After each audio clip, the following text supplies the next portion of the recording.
Last shot to grab some money here in about 9 minutes. 5:30 is going to be your last keyword of the day to get that money from $1,000 in the Buzzard bookie. And then we'll get right into this week's Poundcake Sports Break. Jim Florentine back in the room tomorrow. He is doing the Winchester in Lakewood on Friday night. So he'll join us tomorrow in the 4 o'clock hour. Next week on the show, I will have passes for you for a whole lot of stuff coming through. Cleveland Auto Show is back at the 9 Center. I think I'm reading that properly. That is weekend after next, I think, at the IX Center. 23rd through March 3rd. Want to go to a Cleveland Charge game. They're going to be playing the, what? G League team for the Washington Wizards is the Capital City Go-Go. Cavs playing the Wizards tonight. Charge will play the Go-Go on Friday, February 23rd. That'll be the same evening as our Polar Blast battle. Maybe you don't want to slide down a frozen hill with us. You'd rather go see some basketball. I'll have tickets for you for that Creed reunion tour. MMS presents the Are You Ready tour. That's with Three Doors Down and Mammoth WVH. That's Wolfie Van Halen. That is going to happen November 22 at the Romo Fijo. We're going to put people on Mary's Polar Blast team next week. Snow Babies. And our metal show, 2 hours to midnight, is presenting the Mastodon Lamb of God show here in Cleveland as well. That is August 9th at Jacobs Pavilion. I'll have tickets for you all next week for that show as well. There's a pretty cool announcement in the Cleveland comedy community, too. Is this having to do with either you or Mary Lynn Santora? No, it's just about the community. Yep. So for 8 years, there's been a roast battle show in Cleveland branded Ad Hominem Attack Show, and they have just been picked up by the official Roast Battle League. That's like an international competition, so now they'll be known as Roast Battle Cleveland, which is really cool. Because so how does that work? So there's divisions.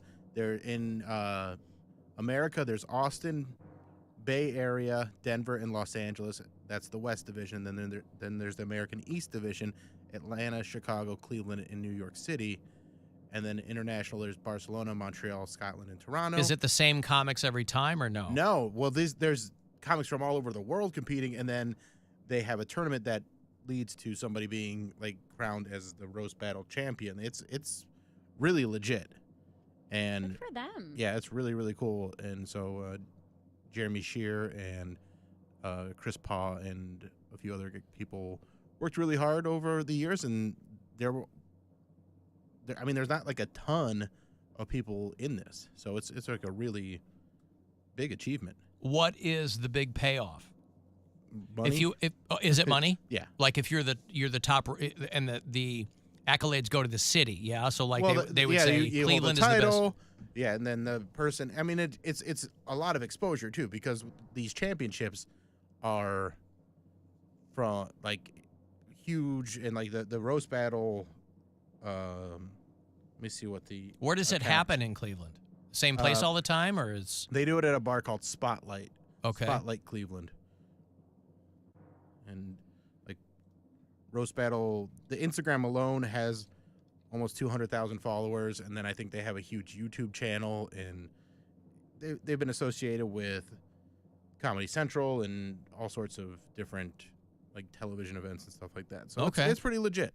Cool. So for Cleveland to be involved in that's really, really cool.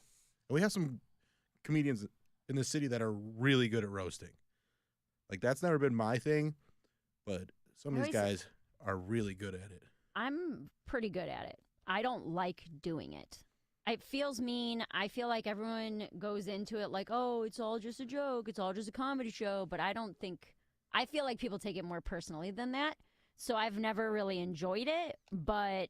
And that's not a style of joke I write often. So I always have a really good time and feel like I do a very good job whenever I've done roasts.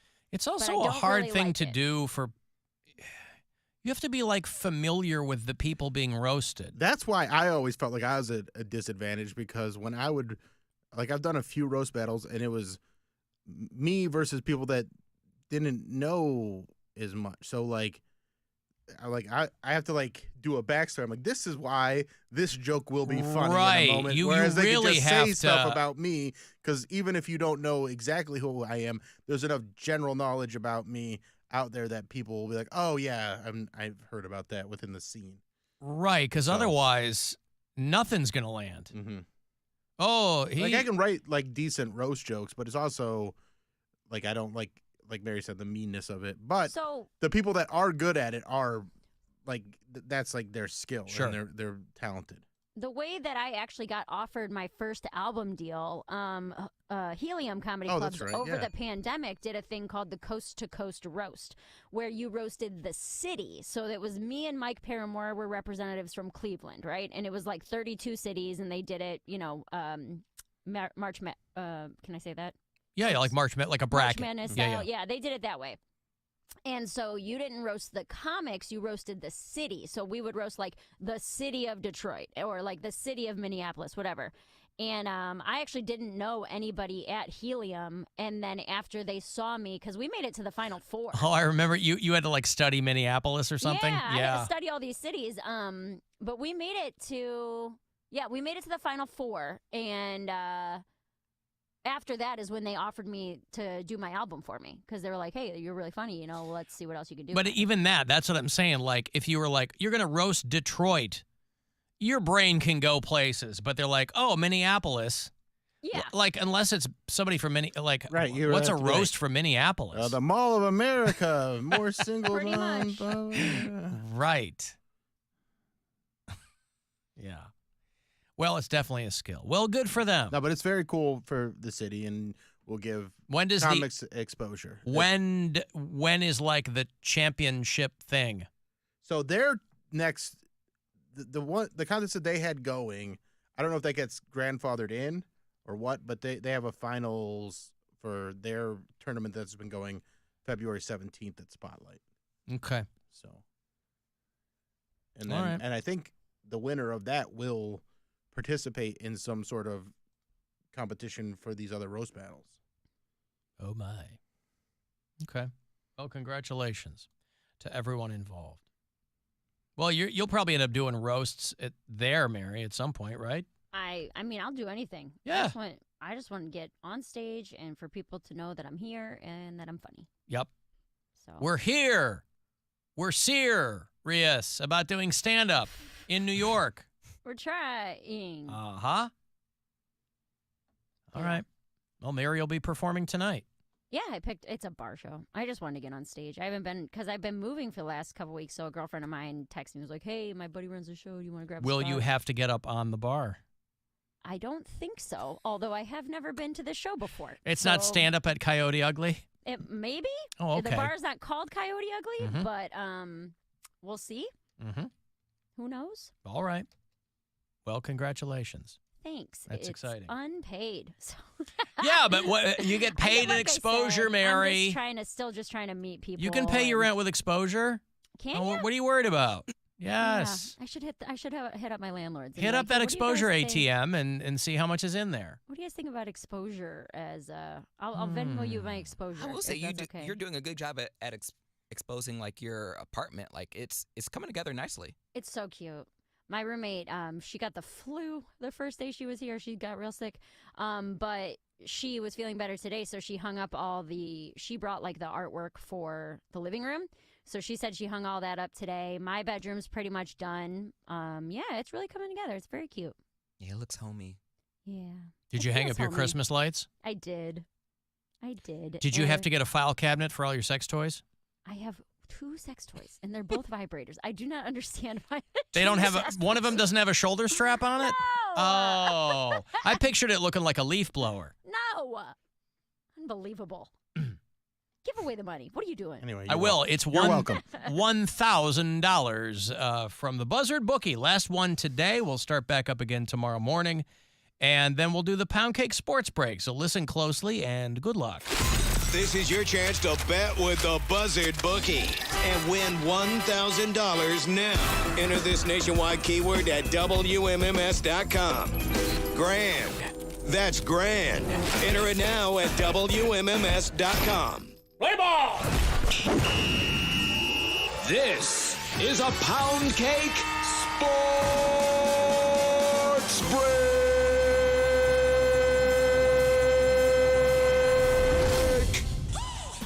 In the headlines today, cue the Family Matters theme song. The Mahomes are at it again. This time it's not Jackson Mahomes, it's dear old dad, Patrick Mahomes Sr. Do they refer to him as Patrick Mahomes Sr. or do they just call him Pat Mahomes? I think just Pat Mahomes. Okay. Well, he was pulled over and arrested Saturday for a DWI. When Pat was asked if he had anything to drink, he said a few beers while watching a game at a local bar. So at least he's honest. But if that wasn't bad enough, he also had an open 16-ounce can of Coors in his center console. So this is his third DWI, and I think according to Texas law, if he's convicted, he could face up to 10 years in prison. Texas does not play about driving under the influence. So you know his son, Patrick, is doing press right now for the, can I say the Super Bowl or do I have to say the big game? No, Super Bowl. Okay, Super Bowl. So when asked, here's what he had to say. Say again? Yeah, he's doing good. Don't really want to get into it too much, but he's doing good for whatever the situation is. Say that again? What? I can't say that one more time.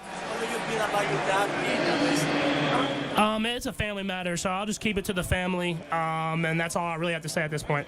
What is this, Fast and Furious for the family? You know? Yeah, that's what it is. Oh, hold on. Go ahead. I was going to say, this just took a turn. It sorry. was just a nice little press conference. But look at him standing on business defending dad. That's right, Patrick. As days go by, it's the bigger love of the family. Also, speaking of Super Bowl, speaking of family, there's potentially a lot of family members being made over Super Bowl weekend. If you leave it to the whores of Las Vegas, and I'm not being disrespectful, again, they're professionals.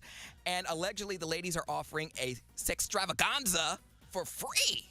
Yuck. Where is the mystery? I know you're hoes, but have some self-respect. These are rich athletes you're dealing with. Why are y'all trying to get ran through for free? At any rate, the Chicken Ranch also offers several amenities. One of the chicken heads said, I don't know if that's their official name, but I'm going to call him Chicken Head.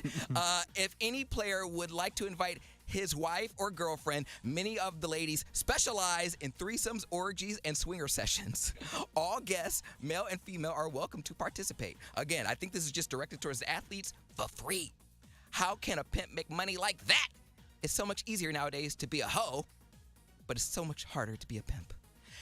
And lastly, Supercross rider Cameron McAdoo always goes balls to the wall. But in this case, it's all balls out. He suffered, I hate to call it a wardrobe malfunction, but a pileup on the track caused for an accidental genital exposure. His clackers were on full display for the duration of the race. Glory be to God. Here's Cameron talking about the whole ordeal. Oh, hold on, let me find. We're back chilling in the hotel room. I had an interesting day. Struggled with some stuff in practice and was just kind of trying to work into things and got a heat race win, which was nice after that, like after struggling with so much in practice, but got a heat win and then was kind of victim to some carnage off the start. I shouldn't say victim, I guess was involved in a big pileup off the start, and my bike was hooked together with actually my teammate's bike for probably a whole lap, just over a whole lap before we got our bikes back up. And as I'm sure everyone that's watching this by now already knows, I took a handlebar to the front of my pants and ripped like the entire front of my pants completely wide open. So I raced the entire main with everything out. So that was interesting, painful, but that's what we were working with. Yep. So yeah, ended up, I don't even know, I think 15th or something. We were locked down by the time I got going, but What a weird looking dude. I thought he was rather decent. Skeleton face, Skeleton white face, boy. That is white. I know, Cody's all right, type, all right. yes, 100%. I was gonna say I thought he was rather decent looking, but when I I thought in my mind decent looking is not good looking, but decent. Okay, but whatever. That sucks, but I'm not surprised he finished 15th because with that extra kickstand and 2 counterweights exposed, I'm sure it didn't make him very aerodynamic. But my suggestion would be to auction off those holy underwear. Do you know how much those would go for? I guarantee you he's going to make way more than what his sponsor is paying. And that, ladies and gentlemen, concludes this Poundcake Sports Break. Sports. Look at the guy's face.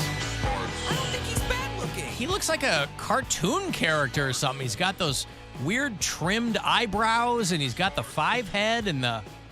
But his skin is so smooth. I know, right? He looks like he's made out of wax. I couldn't believe there was a girl in there with him. I thought for sure the dude was gay. I figured that's why Poundcake was way into him. Well, no, I'm into him because I Googled the uncensored photos because I thought it was just his balls exposed. And I forgot, like they said, I forgot about your skeleton face white boys. Listen. What? You said that's what you like. People say that that's what I like, but that's just what you guys just won't leave me alone. You skeleton because you white keep boys. Proving us right. But you said you like that. Yeah. I have been victim in the past, yes. Yeah. Victim. Y'all, I'm just surrounded by y'all. Y'all just keep throwing it at me, and I just can't help myself. You keep telling us who you find attractive, and they keep being that type. Well, whatever. I don't think I realized that Pat Mahomes' dad's name was Patrick. I just saw the headline that his dad got busted again. His dad likes to drink. Mm-hmm. I mean, you know. Patrick's a very popular name, especially amongst people with like a Mahomes last name or McKittrick or McGroin. Patrick McGroin. I got you. Yeah. Pat McGroin? Our, I don't know if I should say his whole name. I don't know if he works for the school district anymore. What do you guys think? No, don't say his full name. I don't care. Well, no, you have to. Is he a public figure? He worked for the school when I was in high school. Okay. Well, his name was, I mean, it's nothing bad that he did. His name was Pat Hunt, Mr. Hunt. Yeah. And everybody joked that his middle name was Michael. Mm-hmm. Yeah, right. So that's what we would all. Oh, I had a behind friend his in back, high like, school whose name was snickering. Michael Hunt. Really? Yes, and Well, but his for is whatever Pat. reason, nobody was making fun of it. So I don't know if maybe that hadn't gotten to my school in 1985. Well, his or... name would have been Pat Mike Hunt. Right.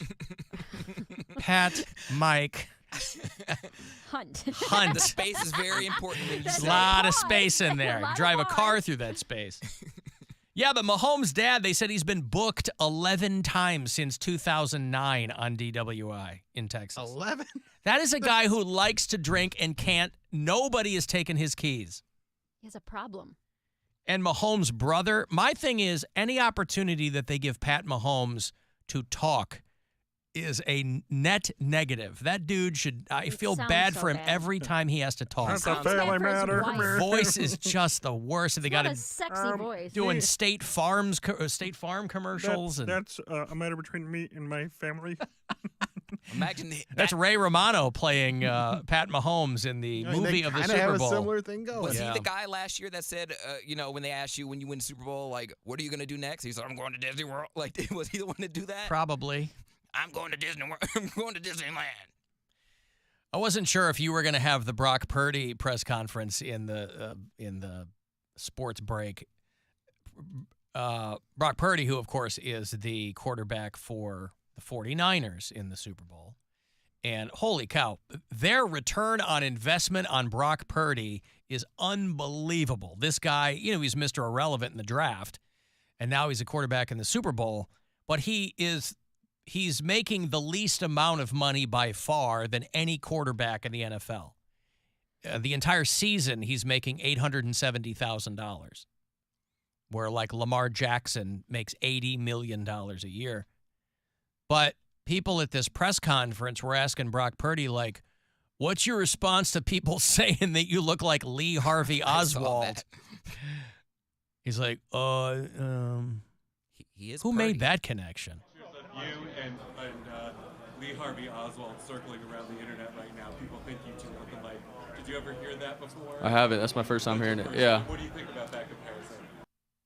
You know, and it's funny because the headlines were like, Brock Purdy gets upset when somebody met. I go, this guy doesn't know who Lee Harvey Oswald is. I guarantee that's the case. It's really just like the hair. Yeah, it would never have occurred to me, but they're like, ooh, he doesn't like that. No, he doesn't know who you're talking about, and he's trying to be a cool guy about it. Dude was born in 1999. If you go, because he's not going to go, who's Lee Harvey Oswald? Mm-hmm. You know who that is, right, Cody? The man who shot someone. The man who shot is someone. Man, he was almost there. Yeah. Okay, so that's what I'm talking about. Which Like, someone?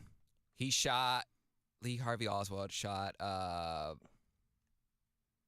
we just talked about it earlier in the show. he shot George. Nope. Nope. Not one of the Beatles. He was the president. Was No. it the president? As a president, yeah. Who was the president when the Beatles were on Ed Sullivan? Well, A no. life. Actually, he wasn't. Yeah, that's he why we wasn't talked anymore. about it, yeah. That's when we talked about it in conjunction Ken- with that. He didn't shoot Kennedy. did he? Yeah, he did. Yeah, He yeah. killed JFK, yeah. I was thinking, I don't know why I thought it was. Allegedly. Yeah, but again, Brock Purdy probably doesn't even know who that is. Not everybody knows who everybody. I was born in 1971, right? And if somebody so Kennedy killed in 63, Brock Purdy's born in 1999. That's 36 years. Who shot Reagan? Hinckley. Okay. that's If what I was thinking. somebody said I look like somebody 36 years before I was born, I don't know that I'd know what they were talking about. And especially, Hey, like, you look like Frank Barker. and also, Oh, okay. like, I know who Lee Harvey Oswald is, but I don't have his face, like, burned into my mind that I could see Brock Purdy and be like, that's a Yeah, dead ringer. Right. I don't know how anybody landed on that for Brock Purdy. They're probably just trying to come up with stuff to talk about to Brock Purdy other than, oh, so you're in the Super Bowl. So you're the last pick, huh? Yeah, so I'm going to take a break here. If you want to send a text, 35192. If you're listening on